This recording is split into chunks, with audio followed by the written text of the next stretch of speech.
안녕하십니까? 역사의 거대한 소용돌이 속에서 한 인물의 운명은 때로 시대의 흐름을 상징하기도 합니다. 오늘 우리는 현대 한국 정치의 한복판에 있는 한 인물, 이화영 전 경기도 평화부지사의 운명을 한국의 전통적인 무속신앙의 관점, 즉 신점을 통해 깊이 들여다보고자 합니다. 이것은 특정 정치적 입장을 지지하거나 비판하려는 것이 아닙니다.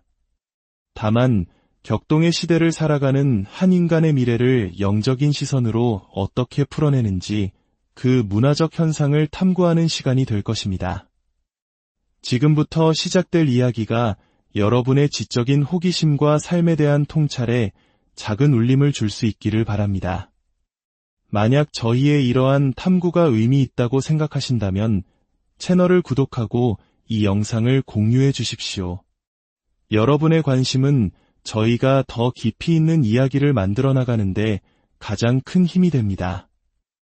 오늘 우리가 마주할 인물은 현재 법의 심판을 받고 수감되어 있는 상태입니다.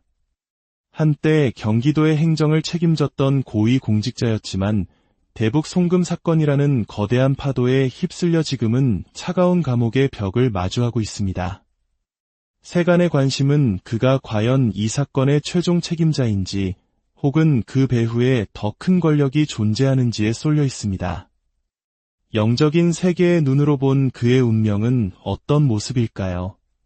그는 1963년 계묘년에 태어난 토끼띠입니다.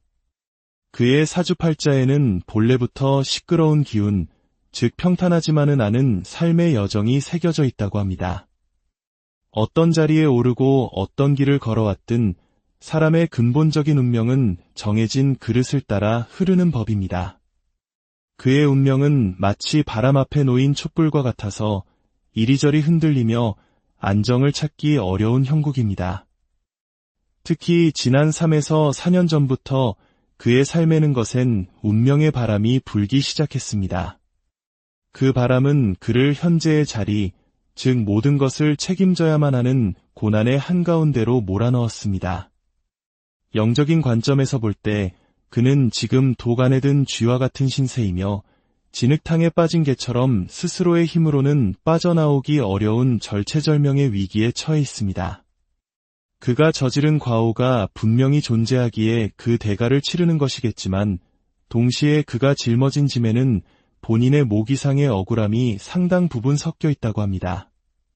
그는 자신이 행한 것과 행하지 않은 것 모두를 끌어안고 이 모든 시련을 자신의 몫으로 감당해야 하는 숙명을 맞이한 것입니다. 지금 이 순간 그는 감옥 안에서 무엇을 하고 있을까요? 그저 좌절하고 있을까요? 아닙니다.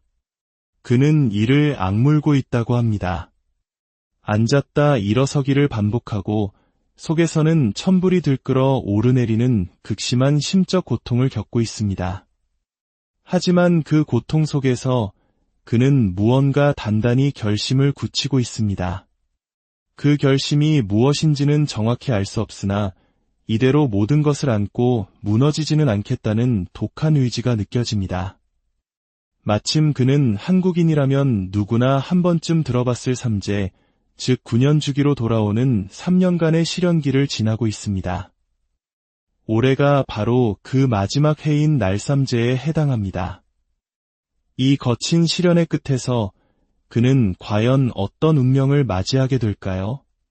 여기서부터 놀라운 예언이 시작됩니다.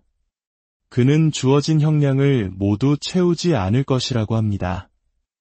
어떤 형태로든 그는 감옥의 문을 나서게 될 운명이라는 것입니다. 그의 사주에는 감옥에서 인생을 마감할 기운이 보이지 않습니다. 오히려 그 안에서 또 다른 꿈, 즉 나는 여기서 끝날 사람이 아니라 나가서 나의 길을 가야 한다는 강한 생의 의지를 품고 있습니다. 하지만 여기에는 무서운 조건이 붙습니다.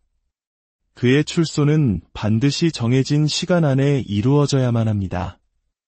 그 시간은 바로 올해 하반기에서 내년 상반기 사이입니다. 만약 이 시기를 놓치고 그가 계속해서 수감된 상태로 남게 된다면 상상할 수 없는 큰일이 터질 것이라는 경고가 함께합니다. 그것은 마치 맑은 하늘에 내리치는 날벼락과도 같으며 모든 것을 뒤흔드는 거대한 폭탄이 터지는 것과 같은 파국을 의미합니다. 이것은 무엇을 암시하는 걸까요? 그가 침묵을 지키는 대가로 약속된 무언가가 있다는 것을 뜻할 수도 있습니다. 만약 그 약속이 지켜지지 않는다면 그가 품고 있던 모든 비밀과 분노가 한꺼번에 폭발하며 정치판 전체를 뒤흔드는 거대한 후폭풍을 몰고 올 것이라는 강력한 암시입니다. 그의 입은 단순한 한 개인의 입이 아니라 판도라의 상자와도 같은 것입니다. 그렇기에 권력을 쥔 자들은 그를 외면할 수도 내버려 둘 수도 없는 딜레마에 빠져 있습니다. 결국 그를 풀어주는 것 외에는 다른 선택지가 없을 것이라는 예측입니다. 그렇다면 만약 그가 예언대로 세상 밖으로 나온다면 그의 삶은 어떻게 될까요? 장밋빛 미래가 펼쳐질까요? 안타깝게도 영적인 시선은 그렇지 않다고 말합니다. 설령 그가 감옥에서 나온다 하더라도 그의 삶은 결코 조용하거나 평화롭지 않을 것입니다. 그의 사주는 한번 시끄러워지면 계속해서 구설과 풍파를 몰고 다니는 운명이기 때문입니다. 더욱 근본적인 문제는 그의 가문에 있습니다. 그의 집안은 조상이 무너진 집안이라는 표현으로 묘사됩니다. 이는 단순히 운이 나쁘다는 차원을 넘어 자손을 지탱하고 이끌어 주어야 할 뿌리의 힘, 즉 조상의 음덕이 이미 쇠락했다는 것을 의미합니다. 튼튼한 뿌리가 없으니 나무인 자손 역시 거센 비바람에 흔들릴 수밖에 없는 것입니다. 그가 겪는 이 모든 고난 역시 어쩌면 대대로 이어져 온 가문의 업보와 무관하지 않을 수 있다는 해석입니다. 따라서 그가 자유의 몸이 된다 해도 그의 앞길에 드리운 먹구름이 완전히 걷히고 맑은 태양을 마주하기는 어려울 것입니다.